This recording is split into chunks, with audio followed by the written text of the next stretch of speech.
श्री स्वामी समर्थ. मी प्रांजली. आपल्यापैकी बऱ्याच ताई व दादांनी दत्त जयंती निमित्त गुरुचरित्र पारायण करण्याचं ठरवलं असेल.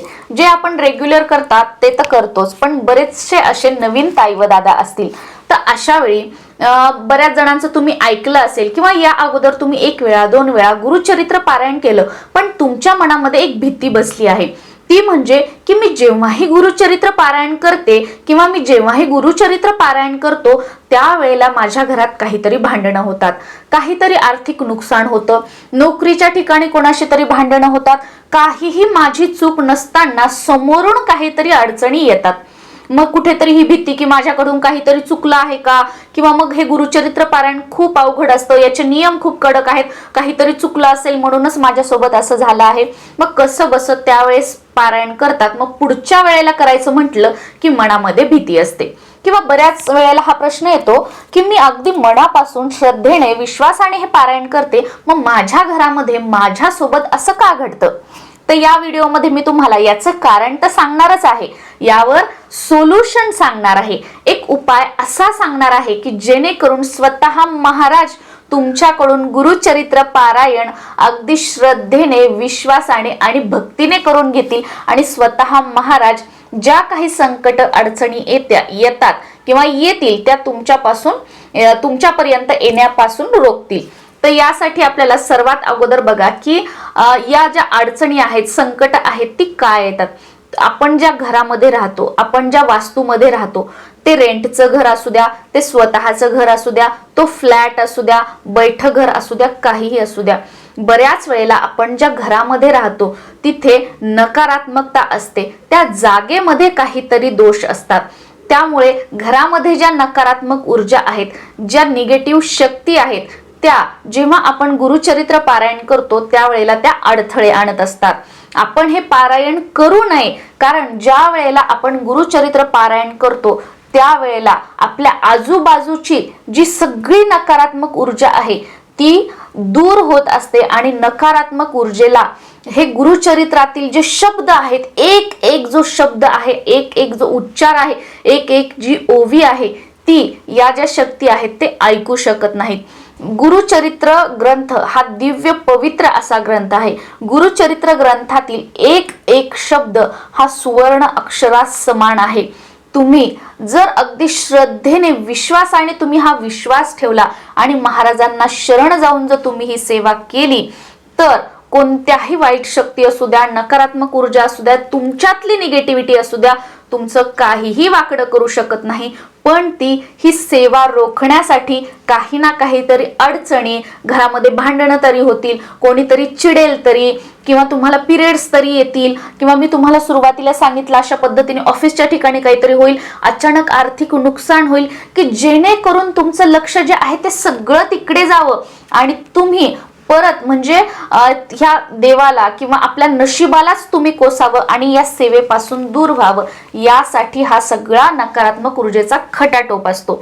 आणि ज्या वेळेला तुम्ही पारायण करताय त्यावेळेला अशा गोष्टी झाल्या तर तुम्ही समजून जायचं, घाबरायचं नाही, समजून जायचं की कुठेतरी नकारात्मकता आहे आणि महाराजांना जे काही आहे ते तुम्ही सांगायचं आणि यापासून माझं रक्षण करा, ही तुम्हाला विनंती करायची आहे. आणि असं जर तुम्हाला घडत असेल तुमच्या घरामध्ये, वास्तूमध्ये, जागेमध्ये पारायण करताना काही तुमच्या घरात गोष्टी होत असतील तर अशा वेळेला तुम्ही एकच पारायण करून न थांबता तुम्ही कमीत कमी 7, 5 किंवा 11 पारायण किंवा कंटिन्यू 1 वर्ष तुम्ही तुमच्या घरामध्ये प्रत्येक महिन्याला गुरुचरित्र पारायण करा. आणि जसे जसे तुमचे पारायण होत जातील तसं तसं तुम्हाला स्वतःला अनुभव येईल की तुमच्या घरामध्ये आता प्रसन्न वाटू लागलेला आहे. तुमच्या घरातील प्रत्येक व्यक्तींच्या वागण्या बोलण्यामध्ये तुम्हाला सौम्यता, प्रेमळपणा दिसू लागेल. तुमच्या घरातील व्यसनं जी आहेत, वाईट संगत असेल घरातील मंडळींना, ती हळूहळू कमी होताना तुम्हाला दिसू लागेल. तुमचा उद्योगधंदा, व्यवसाय असेल तर तो हळूहळू चांगला चालत आहे असा अनुभव तुम्हाला येईल. आणि तुम्ही नोकरी वगैरे करत असाल तर नोकरीच्या ठिकाणी तुमचं प्रमोशन होईल किंवा तुम्हाला त्याही पेक्षा चांगल्या नोकरीची ऑफर येईल, किंवा तुमचे नोकरीच्या ठिकाणी जे नातेसंबंध आहेत ते प्रत्येकाशी आता चांगले होत आहेत. असे बऱ्याच जणांना वेगवेगळे बरेचसे असे अनुभव तुम्हाला यायला सुरुवात होईल. त्यामुळे जे काही आहे तुमच्या घरामध्ये काहीही झालं तर तुम्ही ठरवा की हे 7 दिवस मी जे पारायण करणार आहे या 7 दिवसामध्ये मला कोणीही काही जरी बोललं, मला कोणीही काही म्हटलं, ते सगळ्यांकडे महाराज बघून घेतील. मला कोणाला काही उत्तर द्यायचं नाहीये, मी कोणाला काही बोलणार नाही. महाराजांना सांगा की मी तुम्हाला शरण आलेली आहे, आता तुम्ही बघून घ्या काय करायचं. तुम्हाला कितीही राग येऊ द्या, तुम्हाला कितीही वाईट वाटू, तुम्हाला जो काही राग येतो, तुम्हाला जे काही वाटतं, तुम्ही ते महाराजांसमोर बोलून दाखवा. पण तुम्ही कोणालाही प्रत्युत्तर देऊ नका. तुमच्या घरातील मंडळींना किंवा जिथे काही त्रास होत आहे तिथे तुम्ही समजून जा की काहीतरी आपल्या मागे एडापिडा आहे आणि तिला आपली ही सेवा सहन होत नाहीये, आणि ही सेवा केल्यानंतर ती आपण जिथे आहोत तिथून ती जागा तिला सोडावी लागणार आहे. म्हणून ती व्यक्ती किंवा ती जी शक्ती आहे ती आपल्याला अशा अडचणी निर्माण करत आहे. साधं आणि सोपं. आता तुम्हाला सतत काही ना काहीतरी अडचणी येतात, तर यासाठी सगळ्यात पहिली गोष्ट म्हणजे रोज आपण गुरुचरित्र चालू असताना जे अगरबत्ती लावतो, तर गुरुचरित्र पारायण झालं की ते अगरबत्तीचा जो अंगारा आहे, जी उदी आहे, ती आपण आपल्या हातामध्ये घ्यायची. एका हातामध्ये घंटी घ्यायची. पूर्ण घरामध्ये, अगदी पूर्ण घराचे काने कोपरे एका हाताने घंटी वाजवायची आणि हातावर घेऊन पूर्ण कान्या कोपऱ्यामध्ये तो अंगारा आपल्याला फुंकर मारायचा आहे.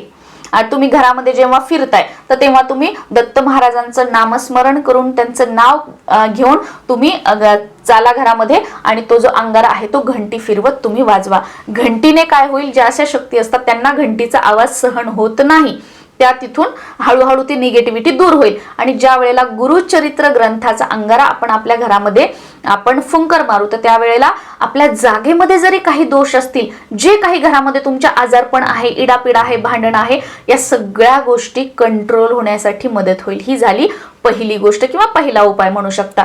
आता दुसरं आपल्याला काय करायचं आहे की ज्या दिवशी तुम्ही गुरुचरित्र पारायणाला सुरुवात करणार आहात, आता याच्यामध्ये पण मी तुम्हाला 2 ऑप्शन सांगणार आहे, कारण आता जो पहिला ऑप्शन आहे ते बऱ्याच जणांना शक्य होणार नाहीये, तर तुम्ही कसं करायचं अशा वेळेला ते सुद्धा सांगणार आहे.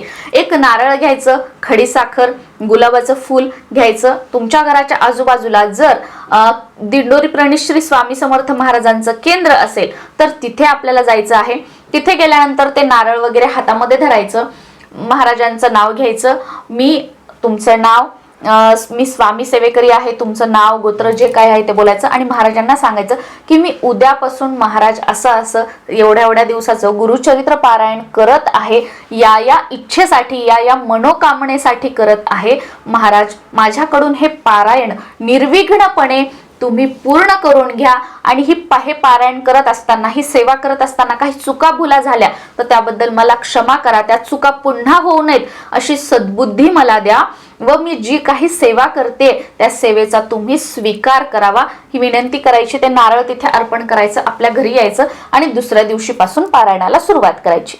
आता बऱ्याच ताई अशा आहेत की त्यांच्या घराच्या आजूबाजूला केंद्र नाहीये किंवा तुमच्या गावामध्ये नाहीये, तर अशा वेळेला तुम्ही काय करू शकता, घराच्या आजूबाजूला दत्त मंदिर असेल तर तिथे तुम्ही हे नारळ अर्पण करू शकता. आता दत्त मंदिर सुद्धा नाहीये, मग अशा वेळेला काय करायचं, अगदी तुम्ही आपल्या देवघरामध्ये एक नारळ, महाराजांचा तुमच्या देवघरामध्ये फोटो असेल, मूर्ती असेल, जे काही असेल सेम तसं बोलायचं आणि देवघरामध्ये कुठेतरी साईडला ते नारळ ठेवायचं आहे. 7 दिवस पारायण होईपर्यंत ते नारळ तसंच तिथेच राहू द्यायचं. आणि त्यानंतर तुम्हाला जेव्हा कधी जाणं शक्य आहे, जसं की केंद्रात जाणं शक्य असेल, दत्त मंदिरामध्ये जाणं शक्य असेल, त्यावेळेला हे नारळ घेऊन तिथे जायचं आहे आणि महाराजांना हे तिथे जे नारळ आहे ते तिथे अर्पण करायचं आहे. आणि या व्यतिरिक्त तुम्ही अजून एक नारळ घेऊ शकता आणि ते तिथे अर्पण करू शकता. ते याच्यासाठी की महाराज 7 दिवसांची माझी ही सेवा आहे ती तुमच्या कृपेने, आशीर्वादाने निर्विघ्नपणे पूर्ण झालेली आहे, आणि मी जी काही सेवा केली आहे त्याचा आपण स्वीकार करावा व तुमचा कृपा आशीर्वाद माझ्यावर राहू द्यावा. आणि तुम्ही माझ्याकडून ही सेवा जी आहे ती निर्विघ्नपणे करून घेतल्याबद्दल एक धन्यवाद म्हणून, किंवा आपल्या गुरूंचा आशीर्वाद प्राप्त व्हावा, किंवा त्यांच्याबद्दल आपलं जे प्रेम आहे, भक्ती आहे हे म्हणून ते अजून एक नारळ आपल्याला तिथे अर्पण करायचं आहे. तर या पद्धतीने हे छोटे छोटे 2-3 उपाय करून आपण गुरुचरित्र पारायण केलं आणि न घाबरता काय करायचं ते सुरुवातीला सांगितलं. आपण जसं कंटिन्यू मध्ये तुम्ही जर गुरुचरित्र पारायण ठेवलं तर तुमच्या ज्या सगळ्या समस्या आहेत त्या पूर्णपणे नष्ट होताना तुम्ही तुमच्या डोळ्यासमोर बघाल, आणि तुम्ही या सगळ्या विळख्यातून कसे बाहेर निघाल याचा अनुभव सुद्धा तुम्ही स्वतः घ्याल. श्री स्वामी समर्थ.